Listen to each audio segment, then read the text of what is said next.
Bonjour à toutes et à tous, bienvenue pour cette quatrième vidéo de la série à la source d'Azure Security Center, vidéo dédiée à rentrer en mode deep dive sur les différents Azure Defender, vus du côté de l'équipe produit. Je suis Stanislas et je suis accompagné donc de David, qui est programme manager et qui va nous parler effectivement d'Azure Defender for Server. Bonjour David. Salut Stas, bonjour à tous. Eh bien, aujourd'hui, donc dans cette quatrième épisode, après avoir fait Azure Defender pour SQL, pour container, pour storage, eh bien, on va s'attaquer au gros du sujet, hein, le gros morceau, Azure Defender for Server. Ça devrait durer sur une grosse vidéo ou peut-être deux vidéos. On verra une fois qu'on aura tout enregistré, quand je ferai le montage, si on vous le splittera dans une ou deux vidéos. Et si c'est dans deux vidéos, eh bien, à la fin de cette vidéo, vous aurez simplement le lien qui vous amènera vers la vidéo suivante. C'est parti David, je te laisse la main. Merci beaucoup. Comme j'ai dit, bonjour à tous. Quatrième épisode, comme tu l'as dit. Vous avez l'habitude, hein, maintenant je crois que je le dis à chaque fois. On parle un petit peu du pourquoi. On essaie de comprendre qu'est-ce qui se passe aujourd'hui et comment est-ce qu'Azure Security Center vient justement essayer de proposer une solution pour protéger de façon efficace l'ensemble de vos ressources qui se trouvent actuellement sur Azure, mais pas que, puisqu'on va le voir qu'aussi depuis un certain temps maintenant, Azure Security Center et d'une manière générale Azure regarde d'un œil aiguisé toute la partie multi-cloud et comment est-ce que Azure peut justement aller petit à petit vers un modèle plus hybride que ce que ça a pu l'être auparavant. Avant, il y a encore quelques mois, quelques années de cela, on s'attaquait vraiment à Azure, on était vraiment sur une boîte noire. Et puis là, petit à petit, Microsoft s'ouvre, même non pas qu'avec l'open source, mais aussi avec les autres cloud providers que sont AWS, GCP, Alibaba, etc., etc. Moi, ce que je voulais vous parler avant vraiment de rentrer dans le vif du sujet, c'est toute cette partie hybride cloud. C'est-à-dire qu'on a de plus en plus aujourd'hui de ressources qui vont et qui viennent. Alors, ça passe par des VMSS, donc des Virtual Machine Scale Set, ou de plus en plus d'applications qui sont des applications monolithes, qui ne sont pas sur des containers, ont des VM qui vont monter et descendre en fonction de la demande client, en fonction du temps, en fonction de la période, et des applications qui vont être scalable, on va presque dire à l'infini, hein. Stan, tu me corriges si je me trompe, mais à moins d'avoir une application qui demande 2 millions de VM, je pense que Azure devrait supporter n'importe quel workload qui existe actuellement sur le marché. Mhm. Mais ce qui fait qu'il y a de plus en plus de demandes de monter des VM, redescendre des VM, déployer des nouveaux workloads. Le time to market est de plus en plus court. Donc on a vraiment des ressources qui sont de plus en plus sophistiquées, avec des attaques aussi de plus en plus sophistiquées. Avant, on avait le principe tout bête, où on avait une machine, un middleware et un client.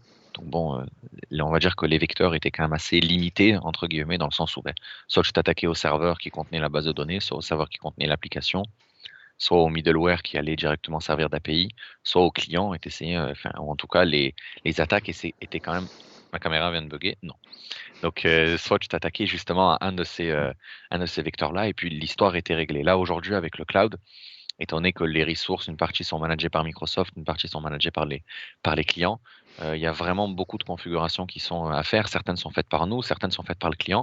Et comme vous le savez, la sécurité, c'est ce qu'on appelle shared responsibilities. Donc, ça veut dire c'est une responsabilité partagée entre les clients et Microsoft. Et des fois, il y a, on va dire entre guillemets, des fois il y a des incompréhensions. Des fois, le client est sûr que c'est nous et c'est pas nous.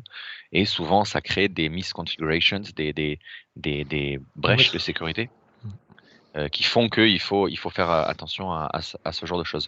Et le troisième point, bien entendu, c'est tout ce qui est la partie skills. C'est quelque chose qu'on n'avait pas forcément avant, puisque avant on avait notre applicatif, on avait notre VM, on mettait à jour notre operating system, notre système d'exploitation tous les 2, 3 ans en fonction de la licence qu'on avait chez Microsoft, en fonction de l'accord qu'on avait avec Microsoft, et l'histoire s'arrêtait là. Aujourd'hui, il y a de plus en plus de services sur Azure, il y en a plus de 150 ou plus de 200, Plus de 100. sans compter ce qui existe sur le marketplace. Et donc, de plus en plus de services demandent de plus en plus de compétences. Et malheureusement, les services vont, entre guillemets, plus vite que l'apprentissage qui est fait au sein des entreprises. Et donc, on se retrouve souvent avec des organisations qui veulent bien faire, qui pensent bien faire, mais qui malheureusement n'ont pas les compétences nécessaires, ne savent même pas qu'est-ce qu'il faut paramétrer, quelles sont comment dirais-je, quelles sont les différentes ressources qui sont importantes, qui sont critiques, qu'est-ce qu'ils doivent faire, qu'est-ce que nous devons faire et quelle est, entre guillemets, quelle est la responsabilité de chacun. Ouais, alors moi, je paraphraserai un petit peu tout ce que tu as dit dans la salle précédente en disant que globalement, je pense que, enfin, ayant un peu plus de 20 ans d'expérience dans le sujet, dans l'informatique Rien au que ça. sens large, ouais, rien que ça, on ne dirait pas, hein, j'ai l'air très jeune. Mais on va dire globalement, on va dire l'informatique, c'est compliqué. Pour faire simple, c'est ça en fait, hein. C'est compliqué, et ça le devient de plus en plus, simplement parce qu'effectivement, on a des systèmes, d'information qui sont dispatchés maintenant dans différents endroits, entre guillemets, «physiques», et logiques. Des choses en data center, des choses dans des fournisseurs de cloud X, Y ou Z. Certaines grosses compagnies ont des approches qui sont pas forcément très, canalisées, donc il peut y avoir un peu plus, une «répartition» entre guillemets des ressources sur encore plus de providers. Et puis effectivement, comme tu l'as dit, hein, je veux dire, on a des systèmes qui deviennent extrêmement complexes aujourd'hui. Quand je dis l'informatique est devenue de plus en plus compliquée, j'en suis vraiment complètement 100% convaincu, hein. Et du coup, effectivement, les ressources qu'on aura chez un Microsoft Azure versus un Amazon, ok, dans le principe, ça reste après la même chose, mais après, dans le détail, ça ne s'administre pas avec les mêmes outils. Il y a pas, enfin, faut connaître un petit peu tout le truc. Et puis on met de plus en plus d'open source aujourd'hui, et en plus, effectivement, tout bouge très vite parce que ben, la concurrence fait que on doit proposer plus de services que son concurrent ou des fonctions plus avancées, et du coup, effectivement, suivre le tout derrière, si on n'a pas des gens qui sont excessivement, on va dire, motivés et intéressés et curieux d'aller chercher l'information et de se maintenir à jour, très rapidement, en fait, on a des personnes qui vont avoir en fait des compétences techniques qui vont décliner. Et la sécurité aujourd'hui, en fait, c'est plus un épiphénomène, c'est juste derrière un business model pour des entreprises, on va dire, criminelles. On peut le voir sous différentes formes, on en a parlé dans les vidéos, précédentes, mais au-delà de la simple du simple hacker qui vient péter un site web, derrière, il y a des choses beaucoup plus graves comme de l'espionnage industriel, des attaques étatiques, du crypto mining, du chantage avec des ransomware, enfin voilà. Et donc on a donc ce phénomène du système d'information qui s'explose à plein d'endroits différents, les technologies qui explosent en termes de nombre, et puis qui ne sont pas liées directement maintenant uniquement à un fournisseur, mais à des communautés parce que c'est l'open source. Et puis tout ça bouge très vite. Et puis bah, les gars qui font enfin, qui font de la sécurité, bah, c'est pareil. Du coup, leur spectre en fait d'intervention, de spectre d'intervention devient super large. Et comme on le dit tous, hein, personne peut tout connaître. Et puis une boîte, elle peut pas engager 800 000 spécialistes de la sécurité. Donc du coup, bah, on se retrouve avec quelque chose qui devient juste très très compliqué. Et le but, je pense que tu nous montrais tout à l'heure, c'est notamment, parce qu'ici on va parler des VM, et globalement, effectivement, on commence souvent par la machine virtuelle, parce que c'est voilà, c'est l'historique qui a été drainé du monde du data center. Mais la machine virtuelle, il y a plein de choses qu'on peut faire, et l'idée pour nous, c'est de simplifier le ticket d'entrée, de faciliter un peu le travail à ces gens-là, sachant qu'on n'est pas des magiciens non plus. On va faire une grosse partie, on va essayer d'alléger le boulot, mais qui reste qu'il faut quand même se maintenir à jour en termes de compétences pour suivre l'évolution de ces services. Voilà. Et puis il y a quelque chose, qu'on n'a pas soulevé et qui est aussi très important, c'est toute la partie shadow IT. Mm. Puisqu'on sait que dans n'importe quelle organisation, il y a souvent l'IT est principalement managé. En tout cas, les ressources sont principalement managées par, l'IT, mais on a de plus en plus d'entreprises, où un dev, un stagiaire, un marketing, un mec de l'ARH va monter une VM parce que c'est très facile, parce qu'il y a un portail qui permet de demander une VM en 15 minutes, Mm. ou va le monter à côté de lui et puis, maintenant avec des solutions comme Azure Arc, va le connecter sur une subscription de démo qu'il a, qui traîne sous le bureau, et on se retrouve avec des VM qui sont connectés, entre guillemets, à l'ensemble du tenant ou à d'autres VM et qui ne sont pas du tout monitorés, qui ne sont pas sécurisés, qui ne sont pas configurés comme il faut. Et c'est ce genre de choses qu'Azure Security Center et Azure Defender pour serveur tentent de couvrir. Donc quand on parle de sécuriser un serveur avec Azure Security Center, il y a tout un tas de layers. On va essayer de tous les couvrir, et je dis pas on va essayer, mais on va les faire. Donc il y a toute la partie onboarding, c'est-à-dire qu'une fois que vous avez créé votre machine virtuelle, ou si votre machine virtuelle a déjà été créée, peut-être même que vous avez des subscriptions dans lesquelles vous avez d'ores et déjà des machines virtuelles et vous ne les connaissez pas, vous avez la possibilité de faire du onboarding automatique au sein d'Azure Security Center. Vous l'avez déjà vu avec SQL, avec Container et avec Storage Account, très facilement. En allant dans le pricing and settings d'Azure Security Center, vous avez la possibilité de déployer Azure Defender pour serveur, et automatiquement, étant donné qu'Azure Security Center est built-in, nous sommes donc Microsoft. Au sein d'Azure, nous sommes first party, c'est-à-dire que nous avons vraiment déployé Azure Security Center au sein même d'Azure. Nous ne sommes pas un partenaire qui vient faire du watching avec un agent, etc.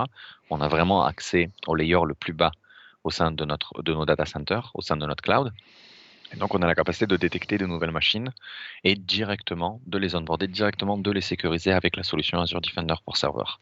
La deuxième, c'est tout ce qui va être security hygiene. Donc, c'est tout ce qui va être, tout ce qui va se rapporter aux misconfigurations, donc à une mauvaise configuration, à des oublis sur du firewall, sur des users, sur des fichiers, sur de l'accès. C'est quelque chose qu'on va retrouver aussi, comme vous le savez, comme vous l'avez vu aussi sur les épisodes précédents, SQL container ainsi que storage. Donc, c'est ça aussi qu'on sait faire, aussi sur la partie serveur. On sait aussi regarder tout ce qui est patch management. File integrity monitoring, donc c'est tout ce qui va être relatif à la gestion des fichiers. Il y a des fichiers sensibles que vous voulez peut-être monitorer, des registries, des fichiers de conf, etc., sur lesquels vous pouvez avoir un historique de modification et pouvoir créer des alertes en fonction de qui touche quoi et voir un petit peu quel est l'état de ces fichiers-là, qui les a touchés pour la dernière fois, etc., etc.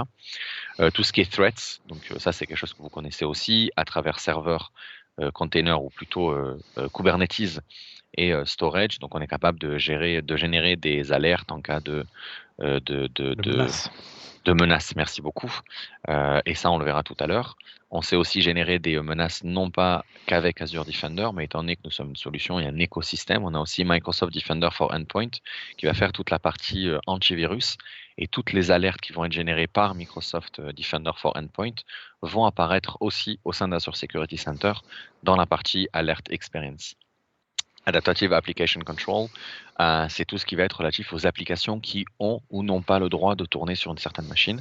Donc, on a des algorithmes de machine learning et d'intelligence artificielle qui nous permettent de comprendre un petit peu ce qui se passe sur la machine, de tirer une espèce de baseline et en fonction de ça, de vous dire, ah, il y a une nouvelle application qui vient d'arriver, est-ce que tu l'acceptes, est-ce que tu ne l'acceptes pas, ou de vous laisser aussi la possibilité de créer des rules, de créer des règles. Des règles, merci beaucoup, qui vous permettent en fait de dire sur tel serveur-là, je ne veux pas que tel update puisse runner ou je ne veux pas que telle application puisse runner, je ne veux pas donner les permissions à Internet Explorer, à Edge, etc., etc. C'est des choses que vous pouvez faire au sein d'Azure Security Center. Et Cloud Native Control, c'est quelque chose qui est super important, qu'on appelle nous, comment est-ce qu'on peut contrôler de façon native l'accès à nos machines virtuelles, principalement au travers de JIT, qui est Just in Time, donc Just in Time Access, qui vous permet aujourd'hui de d'autoriser ou de refuser l'accès à une personne pendant un moment donné. Donc, imaginons que votre VM est allumé 24 heures sur 24, 7 jours sur 7, parce que vous avez une application critique qui est à l'intérieur. Vous avez la possibilité, lorsqu'un de vos devs ou lorsqu'un de vos DevOps veut s'y connecter pour faire quoi que ce soit, de lui autoriser de se connecter ou pas pendant 1 heure, 2 heures, 3 heures, le laisser faire ce qu'il a besoin et de lui retirer les accès de connexion pour justement limiter au maximum l'accès à cette machine-là. Ouais, c'est le principe du just enough admin également, sauf que là, on rajoute une composante qui est le temps, mais c'est dire on n'a pas besoin d'être à 100% du temps un administrateur. Si on ouvre la fenêtre de tir des permissions d'administration pendant un instant court, on réduit mécaniquement le risque. Complètement. Donc, si on commence sur la partie onboarding, donc c'est ce que je disais précédemment, vous l'avez déjà vu sur SQL, vous l'avez déjà vu sur Container, sur Kubernetes ainsi que sur Storage. Vous avez la possibilité d'onboarder directement vos machines, mais pas que vos machines qui sont sur Azure. Vous vous souvenez, en début d'émission, je vous ai dit que Azure et d'une manière générale, Microsoft regarde et s'intéresse de plus en plus à une solution qui est multi-cloud. Pendant des années, Microsoft a été vachement fermé, que ce soit avec l'open source, et beaucoup de. Voilà. On va pas revenir sur l'historique Non. avec Linux, mais en tout cas l'historique, en tout cas cette partie-là de l'histoire Microsoft est bien derrière nous. Et aussi sur la partie cloud, c'est quelque chose qu'on est en train doucement de mettre aussi derrière nous. Cet état d'esprit de dire vous avez soit Azure, soit non Azure. Et ben aujourd'hui, on dit vous avez ce que vous voulez. De plus en plus d'entreprises aussi misent sur des stratégies multi-cloud et hybrides. Donc c'est-à-dire que beaucoup d'entreprises aujourd'hui, de grosses entreprises, ont une partie de leurs ressources qui sont toujours on-prem, qui sont toujours dans leur data center, une partie qui sont sur AWS, une partie sur GCP, une partie chez nous, et ils vivent comme ça de façon hybride entre les différents data centers publics et privés. Et Azure Security Center et d'une manière générale Azure essayent de plus en plus d'ouvrir la gestion et la capacité aux entreprises de gérer toutes ces ressources-là au sein d'Azure et de les accepter entre guillemets comme si c'était des ressources Azure. Donc on parle d'Azure Arc. On va pas revenir dessus, mais j'imagine que ça pourrait légitimer un épisode entier pour expliquer ce que c'est Azure Arc. Mais pour faire vraiment très court, un elevator pitch, Azure Arc est un outil qui vous permet de connecter votre machine au sein d'Azure, au sein d'une subscription, au sein de votre tenant, et de profiter de tous les avantages qu'offre Azure en termes de management, en termes d'opérationnel sur votre machine qui est complètement déconnectée, qui ne se trouve pas physiquement au sein d'Azure. Ouais. Et Pour donc, bien pousser même le entendu, modèle, je dirais que Arc, c'est une famille de services qui permet de matérialiser logiquement dans Azure des ressources qui ne sont pas instanciées physiquement dans les data centers de Microsoft.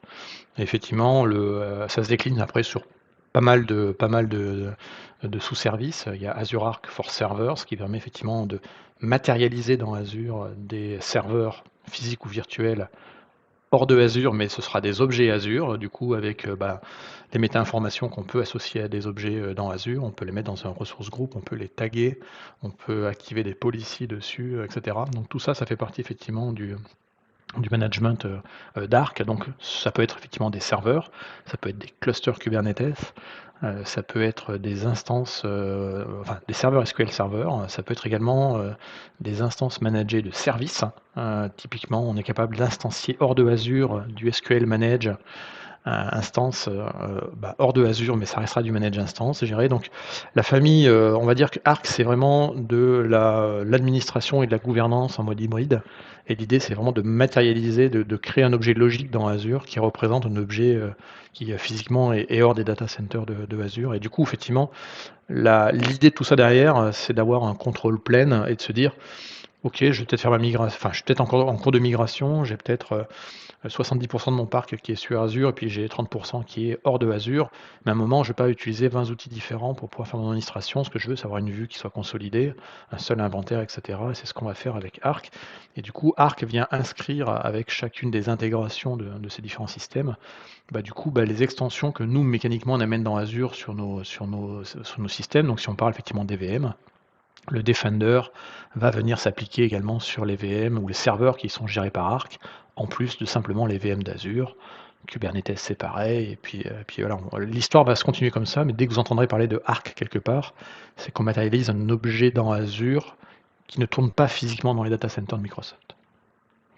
exactement. Alors moi, je pensais qu'on allait faire juste un petit elevator pitch de 10 secondes, mais Ah, je alors suis désolé, j'aime beaucoup Arc. non, non, non, non, non, mais c'est très bien, c'est très bien, c'est très bien. Au contraire, moi, je me suis juste dit que tu devais avoir un ascenseur qui était très long. Ça doit être un immeuble avec beaucoup d'étages. C'est pour ça, Exactement. c'est toujours Il y a un beaucoup de elevator services dans pitch, Arc. mais Voilà. c'est juste que là, voilà, c'est un ascenseur. On est à Dubaï, on est à Dubaï, il y a 80 étages, c'est pour ça. Voilà. En tout cas, merci Stan pour ces précisions. Donc voilà, donc vous avez compris ce qu'est Azure Arc. En tout cas, ce qui est sûr, c'est que Azure Defender pour serveur aujourd'hui supporte n'importe quel type de machine virtuelle, peu importe où elle est située, que ce soit sur Azure, que ce soit à l'extérieur d'Azure, que ce soit connecté à Azure Arc, que ce soit non connecté à Azure Arc, que ce soit sur AWS, sur GCP, Alibaba et n'importe quel cloud public que vous utilisez aujourd'hui et que vous utiliserez demain. Donc encore une fois, c'est très important de le préciser qu'à partir du moment où la machine virtuelle est associée à une subscription, on a la possibilité de directement appliquer et d'appliquer Azure Defender pour serveur au sein de cette machine virtuelle. Donc on attaque avec la partie Server Security Hygiene qui, comme son nom l'indique, vous permet de contrôler l'hygiène de vos différentes machines, de vos différents serveurs, Linux comme Windows. Donc vous avez la possibilité de voir toutes les security misconfigurations, donc toutes les mauvaises configurations, je pense qu'on peut dire ça comme ça, ou tous les manquements de configuration qu'il peut y avoir au sein de vos environnements. Et comme on l'a déjà encore une fois, c'est hybride, hein, donc ça veut dire qu'à partir du moment où Azure Defender for Server est installé sur vos machines on-prem ou sur les différents publics ou private clouds que vous pouvez utiliser en dehors d'Azure, on sait aussi intégrer toute cette partie-là au sein d'Azure Security Center. On le verra dans quelques minutes dans une démo. Mais vous avez aussi l'habitude, de toute façon, vous avez vu que vous avez tout un tas de recommandations sur Azure Security Center. Une partie sont gratuites, donc une partie sont données en fait sans avoir besoin de déployer Azure Defender pour SQL. Une partie demande Azure Defender pour SQL, pour la simple et bonne raison qu'il faut qu'un agent soit directement déployé sur la machine pour pouvoir collecter un certain nombre de logs et pouvoir générer ces fameuses recommandations-là. Le deuxième service, que vous connaissez aussi, ou en tout cas que vous avez l'habitude d'entendre au sein de cette série à la source d'Azure Security Center, c'est toute la partie Threat Detection, donc qui vous permet de détecter toute attaque éventuelle tout utilisateur qui ferait une activité qui serait pas normale. On en parlait sur SQL ou sur Storage, mais si on détecte qu'il y a un utilisateur qui a l'habitude de se connecter de France à des horaires de 8h, 5h, et puis tout d'un coup, un samedi soir, il se connecte du Brésil à 22h, et que 10 minutes après, il se connecte depuis l'Espagne ou l'Italie ou la Chine ou que sais-je, on va se dire, bon, il semblerait qu'il y ait quelque chose qui soit pas totalement normal avec cet utilisateur-là. Et encore une fois, je vous ai pris un exemple très simple, mais brute force, voilà, toutes ces choses-là, toutes ces détections-là que vous avez sur SQL, sur Storage, sur Container, en tout cas sur Kubernetes, vous les avez aussi sur la partie serveur. Et comme je le disais aussi, vous avez, on le verra aussi dans une autre slide, mais vous aussi les alertes qui sont générées par Microsoft Defender for Endpoint, donc toute la partie antivirus, apparaissent aussi au sein de cet espace Security Alert, dans lequel vous allez retrouver non pas, vous allez retrouver pas que les serveurs, mais aussi les SQL, les containers, etc. Et on peut filtrer, on va le voir dans quelques minutes. Donc là encore, c'est une vue unifiée de l'ensemble des menaces qui peuvent peser à un instant T sur un système d'information, aux différentes couches qu'on peut avoir, effectivement, de l'AVM jusqu'à des choses un peu plus applicatives qui sont au-dessus. Complètement. Donc encore une fois, on repart sur un modèle hybride, donc toute la partie vulnerability scanner qui est aussi, elle aussi utilisée, sur lequel nous utilisons Qualys. Donc vous vous en souvenez, pour la partie container, on passait par Qualys, qui est, on va dire, notre partenaire numéro un pour toute la partie misconfigurations, vulnerability assessments et misconfiguration. Donc là, c'est pas sur de la security misconfiguration, c'est pas sur du patch management, c'est voilà, c'est toutes les findings qu'on peut avoir sur une certaine VM, alors que ça peut être VM ou ça peut être machine physique, mais en tout cas, voilà, c'est tout ce qui va être autour de la misconfiguration, pas forcément autour des dernières mises à jour. Vous le verrez de toute façon juste avant. Et ça vient compléter, entre guillemets, un petit peu ce qu'on fait avec la partie hygiene. Donc vous avez la partie hygiène, plutôt on va le dire en français, et la partie vulnerability qui se complète entre guillemets un petit peu pour donner un scope maximum 360 autour de la configuration et misconfiguration sur votre machine virtuelle ou votre serveur physique. Oui, l'hygiène, c'est vraiment l'état d'un système par rapport à des règles de bonne conduite telles qu'on les a définies dans nos baselines, de security baseline. Et puis la partie vulnerability, bah, c'est une analyse un peu plus entre guillemets deep dive de OK, il y a un système ici avec tel composant qui tourne, qui peuvent être des composants spécifiques. Effectivement, il y a une analyse de est-ce que ça rend le système plus vulnérable ou pas. Donc c'est vraiment un scanner de vulnérabilité. Comme tu l'as dit, hein, c'est pas nous qui fournissons le moteur, il est fourni par Qualys, qui est assez connu en tout cas sur le marché pour ce genre de solutions depuis des années. Et donc ça vient Complètement. effectivement, c'est un niveau d'analyse supplémentaire qui vient compléter la posture par rapport à des règles de sécurité et des baselines établies. Exactement. Et ce qui est important surtout de préciser, c'est qu'à l'inverse d'SQL ou à l'inverse de containers, alors containers le fait aussi, mais on va peut-être dire à l'inverse de SQL qui a une liste de rules qui vont être vérifiés de façon constante, qui sont mises à jour par nos propres soins. Avec Qualys, on a une liste dynamique et Qualys, en fait, en fonction de ce qui se trouve sur la machine, en fonction de l'état de la machine, en fonction de la version du système d'exploitation qui tourne sur cette même machine-là, va vous conseiller, entre guillemets, ou va remonter un certain nombre de misconfigurations. Donc, vous avez deux serveurs qui sont, entre guillemets, physiquement les mêmes, mais qui à l'intérieur vont avoir des applications différentes, qui à l'intérieur vont avoir des systèmes d'exploitation différents.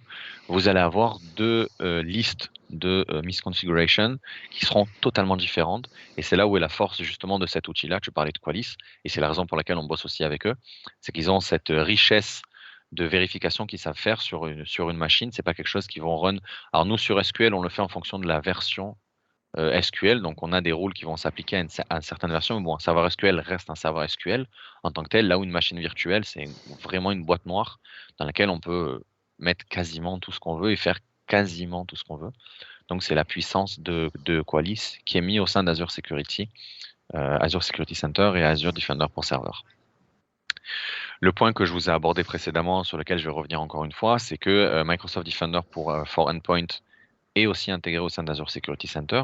Donc, c'est un onboarding automatique. C'est à partir du moment où vous déployez Azure Defender pour serveur, vous recevez aussi Microsoft Defender for Endpoint avec encore une fois ce qu'on appelle single pane of glass, donc go-to location, c'est-à-dire un endroit unifié, une vue unifiée qui vous permet de voir les alertes qui sont générées par Microsoft Defender for Endpoint ainsi que par Azure Defender for Server. Alors juste pour Pour ceux qui n'ont pas l'habitude, parce qu'on aime bien avoir plein de noms différents sur plein de sujets chez Oui, Microsoft. Le Defender for Endpoint, c'est l'antivirus d'entreprise de Microsoft, c'est ça?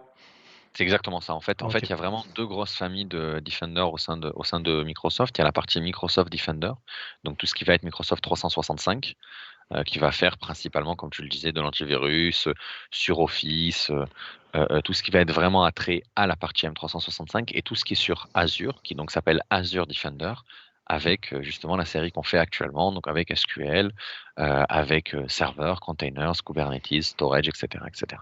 Et du coup, je fais une petite parenthèse rapide. Il y a une nouvelle certification, il y a une nouvelle série de certifications qui sont en train d'arriver chez Microsoft, qui sont actuellement en preview, qui sont les certifications sur la partie Security and Compliance, les SC avec un numéro derrière. Vous pouvez déjà les passer, à ma connaissance, elles sont encore en preview. Donc il y a la SC 900 qui est la Fundamentals, et donc ça vous donne une vue assez large côté Security and Compliance, du côté Azure et également Office 365, M365. Et puis après, il y a des versions un petit peu plus élevées, il y a des SC 300 qui elles sont un petit peu plus techniques, mais la 900 est intéressante pour avoir déjà une bonne vue assez globale justement de tous ces différents services et de à quoi ils servent. Voilà. Fin de la Et puis parenthèse. de toute façon, la SC900, une bonne partie des questions qui seront posées dedans vont être couvertes par notre série. Donc Exactement. ça justifie encore plus le fait de regarder et de rester pour voir aussi toute la partie démo. On n'a Exactement. pas précisé, je ne sais pas si on l'a déjà précisé une fois, mais si vous avez des questions, écrivez-nous dans les commentaires. Ouais. On les regarde, on les lit, on essaye d'y répondre un maximum. Sinon, que ce soit sur YouTube ou sur LinkedIn, que ce soit Stanislas ou moi-même, n'hésitez pas À nous à contacter. nous écrire si vous avez une quelconque question. Donc on continue, Adaptive Application Controls. Donc vous vous souvenez, c'est ce que je vous ai dit. En fait, ça vous permet de contrôler les applications qui ont ou n'ont pas le droit de tourner sur votre machine. Donc il y a tout un tas de patterns qui sont utilisés, qui sont développés chez nous en interne pour essayer de comprendre, essayer de mettre une espèce de baseline sur votre machine en fonction de ce qui tourne et ce qui ne tourne pas. Si on voit quelque chose qui tourne de façon régulière, bon, ça a l'air OK. Si on voit que d'un coup, il y a quelque chose qui pop, on va remonter une alerte. Et si vous, de manière proactive, vous voulez autoriser ou ne pas autoriser une certaine application à tourner, vous avez la possibilité de le faire. On va voir ça dans la démo dans quelques minutes. Alors, tiens, j'ai une petite question là-dessus, enfin, une question où j'ai potentiellement la réponse, mais je suis, on va dire un vieux chez Microsoft, donc j'ai fait pas mal de Windows. Et notamment dans Windows Server 2012 R2 et Windows 7, qui était le pendant client, était arrivé une techno qui Mhm. s'appelait App Locker, sur lequel on pouvait définir dans Windows justement des listes blanches ou des listes noires d'applications, donc autorisées ou Yes. refusées, avec la capacité derrière d'ouvrir des règles de manière assez granulaire en disant bah, j'autorise tel éditeur par sa signature Tel électronique user à ou faire tel tel. éditeur, exactement. Je suppute, mais je me trompe peut-être, tu vas te me confirmer ou m'affirmer que derrière Adaptive Application Control, on réutilise probablement une partie de cet ADN-là côté Windows, où ça a été Alors, reconstruit. il y a une partie qui est utilisée. Maintenant, te dire exactement d'un point de vue technique, exactement qu'est-ce qui est utilisé, ça je ne saurais pas te dire. Ce qui est sûr, c'est que tout ce qui est fait sur AppLocker, c'est ça, c'est AppLocker, hein, si mes Oui, c'est ça. souvenirs sont bons, n'est pas entre guillemets répliqué au sein d'Azure Security Center, parce que ce sont quand même deux API qui sont différentes aujourd'hui, qui sont vraiment des, D'accord. des silos qui sont dissociés. Maintenant, j'ose imaginer encore une fois qu'il y a du code sharing, puisque de manière générale, Mhm. chez MS, on a cette vraie philosophie-là côté engineering, d'essayer d'avoir ce one engineering dont on parle en interne, que beaucoup de boîtes aussi essayent de mettre en avant, qui est de dire plutôt que chaque équipe fasse son petit bout de code de son côté, bah, il y en a une qui l'a fait, bon, ben, on va essayer de se resservir au Mhm. maximum. Et puis cette équipe-là va continuer à le maintenir et le mettre à jour. Et puis juste, il y aura plus de monde qui vont l'utiliser. D'accord. Quoi Donc, qu'il en soit, si vous administrez depuis déjà quelques années des environnements à base Windows Server et de Windows Client, où vous utilisiez pour vos postes clients ce type de technologie, donc sachez que du coup que l'équivalent en tout cas existe côté Azure avec effectivement Azure Defender, for Server, ça s'appelle juste Adaptive Application Control, mais la philosophie en tout cas est la même. oui, et puis il y a quelque chose aussi que vous pouvez faire ici qui n'est pas possible de faire sur AppLocker, sauf si je me trompe ou peut-être que je me souviens plus très bien. Mais AppLocker c'est quand même vachement granulaire. Enfin, c'est surtout c'est pas scalable, c'est-à-dire que si tu manages 300 VM ou si tu as 6000 postes clients, c'est le user entre guillemets ou toi en tant qu'admin qui doit venir et le faire. Il doit probablement y avoir des Bah, policies que tu dois oui, pouvoir run il dessus. y a des GPO, mais effectivement, il faut Et bien voilà. maîtriser Exactement, et puis ces surtout, tu as GPO pas parce de que ça peut être portail cassant. de Ouais. visuel, voilà, et puis tu rien visuellement qui te permet Mm. d'administrer tout ça, de savoir un petit peu ce qu'il en est. Tu es obligé d'aller sur la GPO pour voir exactement ce qui a été déployé dans ton environnement. Exactement. Mais ça reste, enfin, encore une fois, hein, c'est du service Microsoft, hein, donc on va pas cracher dans la soupe. Mais on va dire que sur un modèle un peu plus hybride, et sur une vision un peu de centralisation de tous ces applicatifs-là et de toutes ces technologies-là, de toutes ces fonctionnalités, forcément être sur Azure Security Center et pouvoir tout manager depuis un seul et unique portail, il y a quand même un certain nombre d'intérêts non négligeables. Dont ici notamment le fait, je pense que l'intégration à un domaine Active Directory n'est pas nécessaire, parce que là on Complètement, va parce que travailler par parce les que de toute agents façon, tu es Azure en sur du fait. AID. Exactement. Et puis de manière générale, tu es sur AID, donc voilà. Et puis de toute façon, tu travailles sur les agents qui sont déployés directement. Ce que je voulais vous montrer aussi, c'était toute la partie File Integrity Monitoring. Donc, imaginons que vous avez des fichiers qui sont sensibles, vous avez des fichiers de configuration, vous avez des registries, vous avez besoin de savoir un petit peu ce qui se passe à l'intérieur. Vous avez aussi éventuellement envie de lever un certain nombre d'alertes, ou en tout cas de les créer, de voir qui les touche, de voir qui les a ajoutés, de voir qui les a modifiés. Enfin, vous pouvez pas voir physiquement qui l'a fait, on n'a pas cette donnée-là pour des raisons de compliance et de privacy. Mais vous avez la possibilité de savoir quand est-ce qu'ils ont été modifiés, combien de fois ils ont été modifiés, combien de fichiers ont été modifiés ces dernières 24 heures, ces dernières 48 heures, etc., etc. On va voir ça dans la démo juste après. Bien entendu, pour vous permettre de traquer l'intégrité de vos fichiers et de monitorer tout ça. Tout est intégré au sein d'un Log Analytics Workspace que vous définissez ou que nous définissons par défaut si jamais vous avez l'option de auto, auto deployment, je vais y arriver, pardon. Vous avez la possibilité de toute façon de pouvoir déployer automatiquement Azure Security Center. Vous créez un workspace par région. Donc, comme ça, au moins, les données ne bougent pas d'une région à une autre. Et donc, vous avez la possibilité aussi de créer des alertes directement au sein de ce workspace activé par défaut par Azure Security Center. Et puis avant de passer à la démo, on finit par toute la partie Cloud Native Controls, qui est, comme je vous l'avais dit lors de l'introduction, qui permet en tout cas de gérer de façon native l'accès à votre machine, que ce soit par l'Adaptive Network Hardening, dont on verra tout à l'heure dans la démo, qui vous permet de configurer les ports, qui permet de voir quels sont les ports qui ne sont pas utilisés, les ports qui sont ouverts, et la partie JIT, donc Just in Time, donc Just in Time Access, qui vous permet de définir, entre guillemets, qui a le droit d'accéder à telle ou telle VM, avec quel port, avec quel protocole, pendant combien de temps, et de définir comme ça un certain nombre de règles et d'accepter ou non qu'une personne au sein de l'entreprise puisse accéder à une machine spécifique. Si on Résume tout ça. regarde un petit peu, si on schématise, si on résume un petit peu tout ça, merci mon cher Stan. Donc comme on vous le disait, encore une fois, Azure Security Center et d'une manière générale par extension Azure regarde de plus en plus au travers d'Azure Arc le multi-cloud, supporte de plus en plus le multi-cloud. Et quand on parle de multi-cloud, c'est pas forcément que des clouds publics comme AWS ou GCP, c'est aussi vos machines on-prem, c'est aussi vos machines qui sont hébergées chez d'autres cloud providers qui sont peut-être moins connus qu'AWS et Google Cloud. Mais encore une fois, étant donné que nous avons des agents qui peuvent se déployer à travers d'Azure Arc n'importe où, à partir du moment où votre machine est connectée sur le net, on a la possibilité de déployer un agent et de la connecter, entre guillemets, virtuellement au sein d'Azure Security Center, au sein d'une de vos subscriptions, et de profiter de tout ce qu'on parlait. Donc, on a parlé de Secure Score, en fait, on n'en a pas parlé, mais quand vous avez l'habitude, on est à l'épisode 4, vous savez que le Secure Score, donc toute la partie posture management, donc la gestion de votre hygiène de sécurité au sein d'Azure, maintenant aussi à l'extérieur d'Azure, mais qui vous permet de savoir où vous en êtes approximativement en termes de pourcentage sur la sécurité de l'ensemble de vos ressources. Toute la partie policy, vous pouvez déployer aussi avec Azure Arc. La partie vulnerability assessment, avec laquelle nous utilisons Qualys, comme pour la partie containers. Tout ce qui va être JIT, File Integrity Monitoring, vraiment la protection avancée de vos machines, et la partie détection avec les alertes qui sont générées et par Azure Defender pour serveur et par Microsoft Defender for Endpoint. L'intégration, bien entendu, avec Azure Sentinel. Vous avez aussi l'habitude, c'est le cas pour toutes les autres alertes. L'intégration aussi avec un SIEM third party, donc avec un SIEM qui ne tourne pas sur Azure, ou même qui tourne sur Azure mais qui n'est pas Azure Sentinel. Et la possibilité de faire de l'export et de l'automation, et ça vous le connaissez aussi avec tout ce qui est Logic Apps, et de faire de l'export automatique des résultats avec Log Analytics et avec d'autres capacités, d'autres capabilities, d'autres capabilités, je crois. Je pense que c'est que ça Ouais. que nous allons voir dans quelques minutes. Donc du coup, en résumé, globalement, on fait à peu près la même chose, hors de Azure que dans Azure, On fait exactement pareil. en termes de protection.